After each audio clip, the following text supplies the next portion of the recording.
E a Justiça condenou a Prefeitura de Araraquara a pagar R$10 mil de indenização por danos morais e materiais a uma mulher agredida em uma praça da cidade no começo da pandemia. Silvana Tavares Zavati foi retirada à força do local por agentes da Guarda Municipal. Em abril de 2020, época do ocorrido, Araraquara passava por medidas restritivas rígidas impostas pelo prefeito petista Edinho Silva. Entre as regras estava a proibição de frequentar locais públicos como praças. Silvana não acatou a decisão do prefeito e foi retirada com violência do local. Contudo, não existia aglomeração e sequer outros frequentadores na praça em que ela se exercitava. Por esse motivo, o juiz Guilherme Stamilo Santarelli Zuliani considerou a ação dos agentes desnecessária. Ana. Essas imagens são revoltantes, né? É difícil até assistir porque é inacreditável o que estamos vivendo dentro de um contexto de liberdade. Vivemos os tempos mais livres da humanidade, né? No sentido de liberdade sexual, liberdade profissional, liberdade de você empreender e, no entanto, nós continuamos aí, vimos dentro dessa pandemia esses agentes aí, esses filhotes de tiranos, né?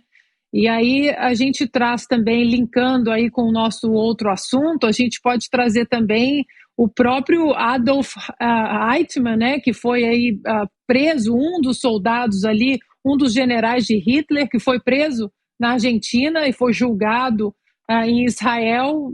Ele comandava vários campos de concentração e, na defesa dele, o que ele dizia? Ele dizia: eu apenas seguia ordens.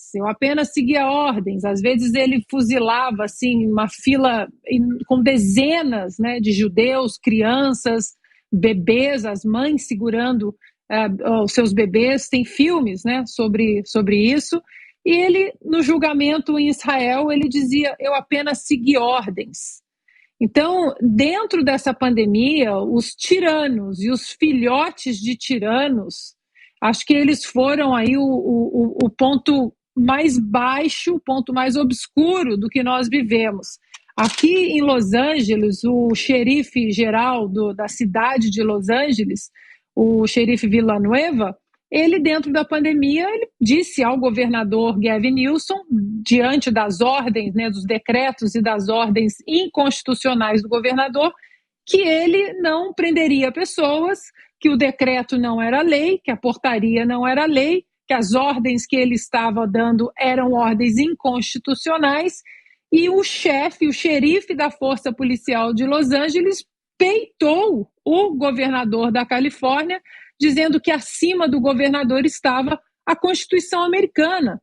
Então, essas forças policiais que nós temos visto no Brasil, que simplesmente continuam seguindo essas ordens inconstitucionais, na verdade a gente não está nem enaltecendo uma desobediência civil, mas uma obediência à nossa Constituição, de negar exatamente executar, né, uma ordem inconstitucional. É preciso que nós enalteçamos os homens de coragem que o Augusto sempre fala que estão em falta.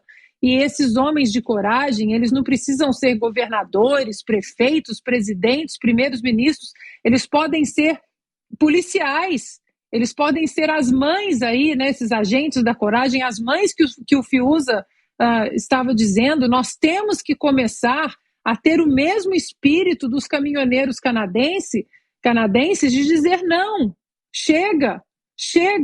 E os policiais precisam encampar essas medidas, porque eu tenho certeza absoluta que eles terão um apoio absurdo da população. Lembrando, mais uma vez aqui, o que o Dr. Paulo Faria, que nós entrevistamos aqui no programa, disse: decreto não é lei, portaria não é lei. Estamos do lado da lei e não adianta colocar, né, tentar censurar a liberdade de expressão ou sequer tentar prender. Agora, eu estava conversando com uma amiga que mora em Petrópolis e ela disse que já estão ameaçando as mães com ordem de prisão.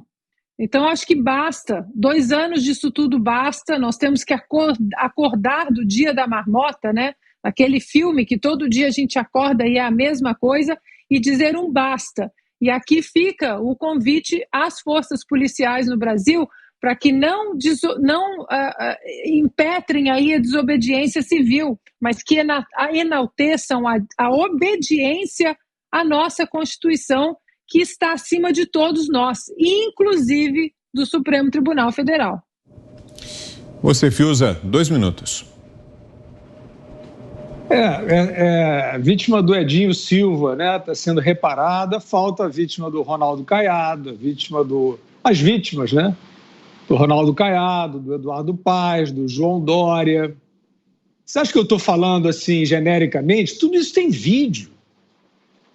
Tudo isso tem vídeo. E todas essas que eu estou lembrando são mulheres que apanharam das forças desses tiranetes. Ora, como não trazer ênfase para isso? Como é que a gente vai transigir mais um segundo com isso? A minha ênfase é a seguinte: eu me ressinto absolutamente de uma reação mais encorpada da sociedade. Essas mães de Petrópolis foram para cima lá da autoridade. Elas foram defender os filhos de um experimento. Como é que é? Está tudo normal isso? Está valendo isso tudo? Então, não adianta a gente falar de nazismo, fascismo, procurando lá na biblioteca, né? É como disse o Augusto, quer dizer, essa semente, ela nasce do mesmo jeitinho. Está muito clara a presença dela, né? Hoje, do totalitarismo. Então, se você tem, né, uma mãe que tinha um filho de 28 anos, jovem, saudável, advogado, ia se casar e, para viajar para a Espanha, teve que se vacinar e morreu. E morreu da vacina porque ela conseguiu provar. E a Secretaria Estadual de Saúde de Santa Catarina reconheceu. Por que ele teve que tomar essa vacina? Por que tiraram a vida do Bruno Graff? Quem matou Bruno Graff? Se não respondermos essa pergunta, e já citei aqui, tem diversos casos por investigar. Se não são investigados, não sei por quê.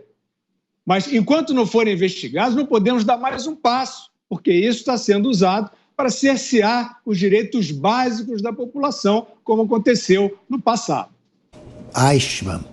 Adolf Eichmann, ali ficou clara a teoria da obediência devida. Você matou alguém porque o teu superior deu a ordem. Aí é que você tem de mostrar que existe honra, dignidade, né? O que está faltando é altivez, né? Panache para essa turma e começar a se rebelar. O Edinho Silva é um reincidente profissional.